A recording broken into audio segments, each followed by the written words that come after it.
president of the National Right to Work Committee. Mark, thanks for joining me today. My pleasure. Good to be on with you. Mark, there's a big controversy now with regard to the National Right to Work Committee opposing H.R. 2474, the so-called PRO Act, which, as you say, would wipe out all 27 state right to work laws, let big labor organize unions without a secret ballot vote, and impose a laundry list of other union boss power grabs. Talk a little bit about what this bill is and what it's going to mean to workers. Yeah, this is a really amazing piece of legislation. It's basically the culmination of everything that organized labor officials have asked the U.S. Congress to do over the last 20 or 30 years, all wrapped into one package that amazingly passed the House of Representatives on February 6 with 224 votes. From our perspective, the most onerous part of the bill, and all of it's onerous, but the one part that we are most concerned about is the bill would simply eliminate the 27 right to work laws that have been passed around the country, 5 in the last 8 years, that simply protect a worker's right to choose whether or not to financially support a labor union as a condition of getting or keeping a job. You know, the simplicity of right to work is that it gives individual employees the choice to decide whether or not they want to financially affiliate with a labor union.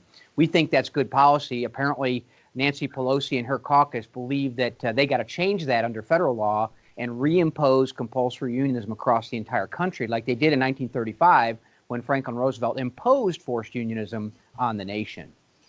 Now, when you say forced unionism, we're talking public or private or both? We're talking the private sector here. The National Labor Relations Act, which was passed in the first part of it passed in 1935, established this federal labor policy that imposes this on private sector employees across the country.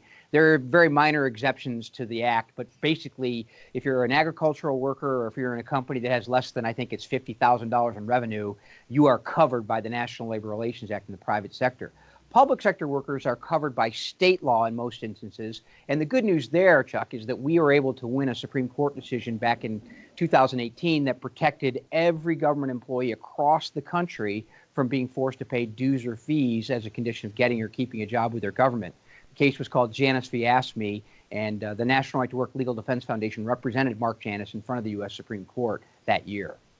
Right, and I think it also was an issue that came to the public attention due to the work of Scott Walker, governor of Wisconsin, who, when he was successful in opposing the state public unions, exposed the corruption that was involved in that. That once they got rid of the mandatory element of public unionism, people were able to get actually cheaper health insurance and cheaper benefits because municipalities could then go to compete rather than go to just the one corrupt outfit that was put forth by this monopoly public sector entity. That was busted. And I think that benefited public sector workers. But what we're talking about here is private companies, big companies that have unions. In essence, all workers will be forced to pay union dues and will get, whether they're in a union or not, and will be put under the strictures of unions if this law passes. Yeah, that's basically what they're up to. If you're in a unionized shop and the unions negotiate what's called a union security clause, which they always do, because the union security clause is just that. It's security for the union officials, because it basically tells the employer, they sit down with the employer and say, look, we'll take a 5% pay raise, or you can force all your employees to pay us a fee for the privilege of working for you. And as an employer, they look at it and say, let's see, let's do the union security route. And 3 years later, you'll get the other thing. But initially, if the unions can get union security, meaning forced payment of fees, and a dues checkoff where the employer takes the money out of an employee's paycheck, that's pretty easy to agree to in a union negotiating situation. So if this bill passed, then first of all 27 right to work laws would be wiped out. And then these union security clauses could be negotiated. And if they're negotiated, then workers would simply be fired if they didn't pay the fees that the union required of them. Now, Mark, just illustrate in a nutshell, what are the right to work laws as they stand? And are they different in each state? No, they're relatively the same. I mean, the language may look different, but the principle and the purpose of a right to work law in every state that has them is, one, to protect individual workers from union compulsion, Two, protect individual workers' rights to join unions. I mean, that's one of the things union officials never talk about, is that states that have right to work laws have a union density in some states that's higher than states that don't have right to work laws. And union density there is actually increasing in 16 of the 27 right to work states in 2019. Union membership actually increased. Now, why is that? Because union officials now know that they have to sell a product. They have to go out and provide a service to workers in order to get them to join and pay fees. You know, the secret to unionization and the union revenue is money. Their dues are their revenue. And so if they're not convincing workers to join them voluntarily, then they're not going to get their money. So, you know, in states that have right to work laws, what we find is union officials are much more accountable. They get out of the political game for the most part, and they start focusing on the shop floor and convincing workers to join them voluntarily. Right. I mean, the competition makes it a much better situation for workers. And I mean, I was in both a union and a non-union hotel when I was in the hotel business many, many years ago. And I noticed that the non-union hotel had better benefits than the union hotel because they wanted to keep the union out. And so you have this sort of balance. And by the way, I much preferred non-union anyway, for a lot of reasons I could get into. But the point is that to have the union face competition from non-union workers forces both sides to improve benefits and the rights of workers. And to give the unions a monopoly in a state, that's not going to be good for workers. I mean, let alone that's going to help the guys with the pinky rings. You know, the heads of the unions, not your rank and file. Yeah, and that's what we found, Chuck. The foundation represents literally thousands of employees every year. We provide free legal aid to those employees, and every one of them has a story. And these stories, some of them are horrifying, others are just simply disagreements with the political ideology or the philosophical ideology of the union officials that have control over their voice in the workplace because of this compulsory unionism privilege. But every worker has a story, and it's not up to government to decide that this is best for you or this is best for them. We ought to give workers the choice to do that. And Nancy Pelosi and her caucus in the United States Congress talk about choice, individual choice, all the time on certain issues. Yes, but when it comes to compulsory unionism, they want every worker to sit down, shut up, and take the word of union bosses as to what's best for them. That doesn't make any sense. The other thing you touched on is the fact that unions, particularly private unions openly, public unions covertly, are very involved in political causes. And oftentimes these causes not only are not consonant with the rank and file, but they're actually in opposition to the interests of workers. Like, for example, open borders and open immigration. That's not going to help labor. That's going to hurt labor. That's going to hurt the benefits that labor has achieved in this country going all the way back to the beginning of the 20th century by bringing in cheap labor. And also lots of whole cornucopia of left-wing causes like abortion and gay rights and all the rest that have nothing to do with labor. In a way, by making the labor union compete, it makes them focus on the actual function of their enterprise, which is to help workers, not get involved in, ancillary political issues that may or may not, and often not, reflect the values of the rank and file. Yeah, that's exactly right. And the chasm between union officials on one hand and rank and file workers on the other is growing wider and wider because union officials have basically made an all-in bet on one political party. And that political party comes with these views that are antithetical in many instances to private sector workers.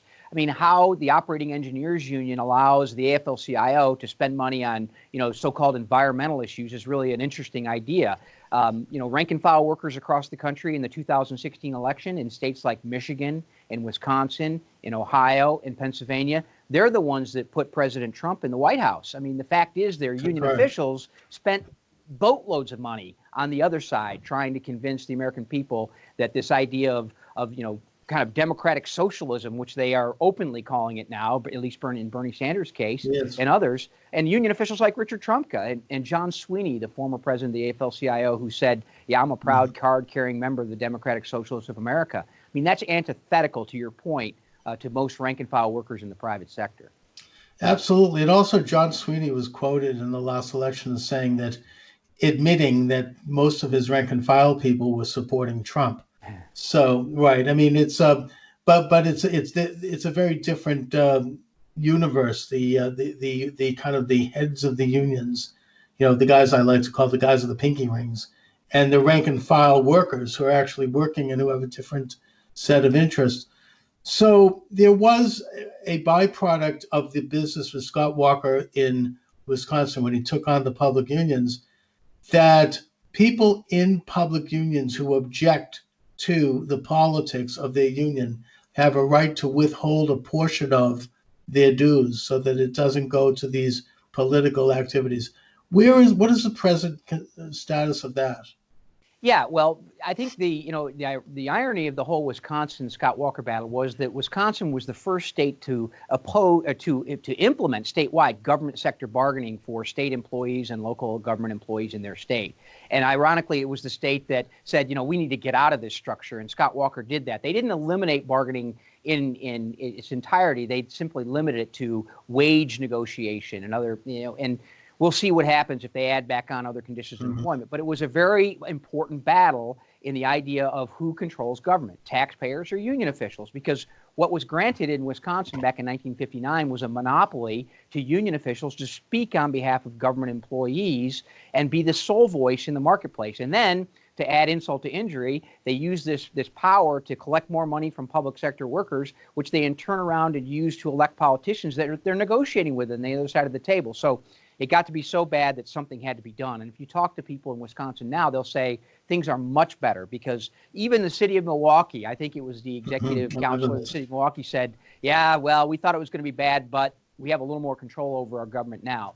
As far as the political expenditures for public employees, as I mentioned, we won a Supreme Court case called Janus v. AFSCME on June 27th of 2018 that protects every government worker across the entire country from being forced to pay fees to keep their jobs or work for government. So no government worker in the public sector can be forced to pay fees anymore. We actually got the Supreme Court to agree that this was a violation of workers' First Amendment rights. So it became a constitutional question, and now that constitutional principle, the First Amendment protections, expanded entirely across the country. So we have what would be similar to a national right to work law for every government employee in America. Plus, it's a conflict of interest to have public unions collective bargaining. As you say, they're going to take the monies that they get and they're going to help in one way or another candidates who support their position, which means bigger, more money. Expanding government responsibility, which means liberal left government.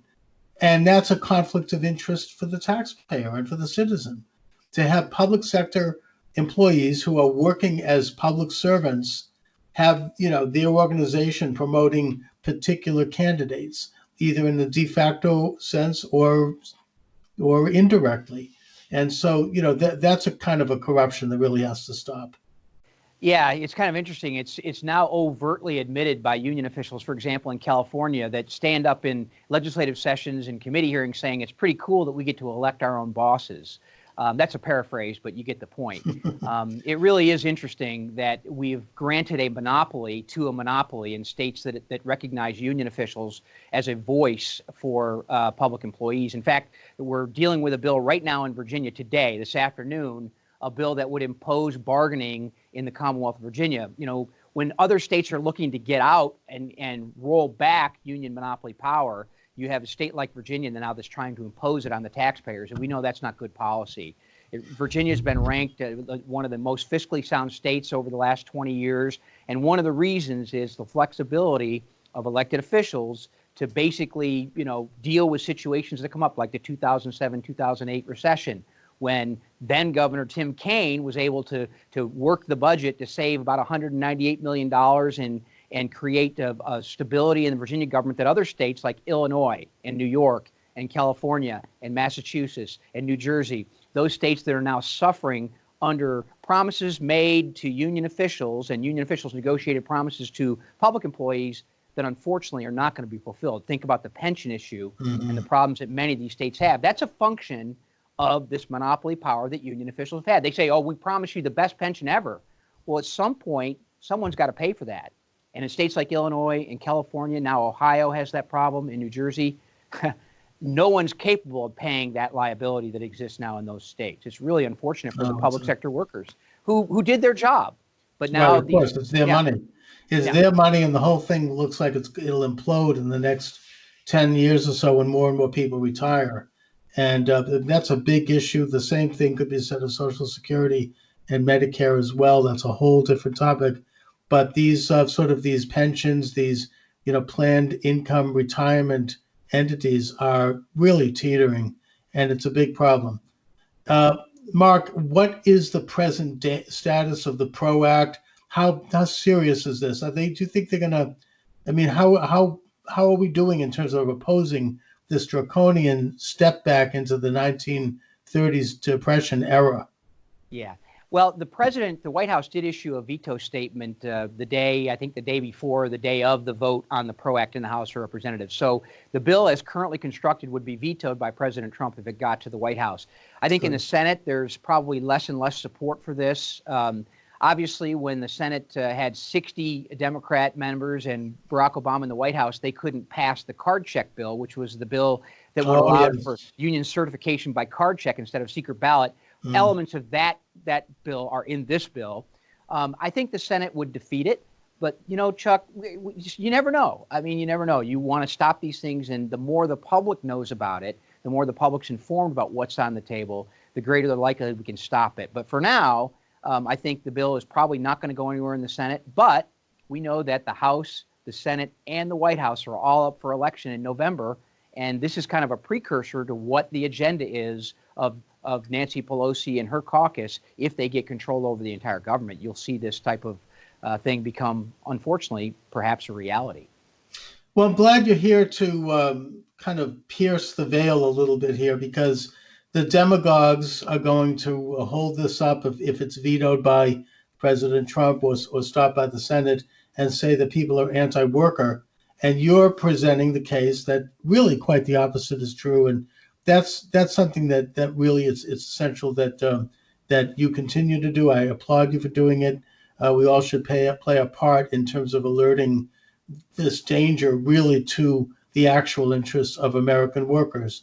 Mark, let my viewers and listeners know where they could get more information about the National Right to Work Committee. Yeah, it's real simple. That wonderful World Wide Web. I got too many W's there. I'm sorry about that. They can find us at www.nrtwc.org.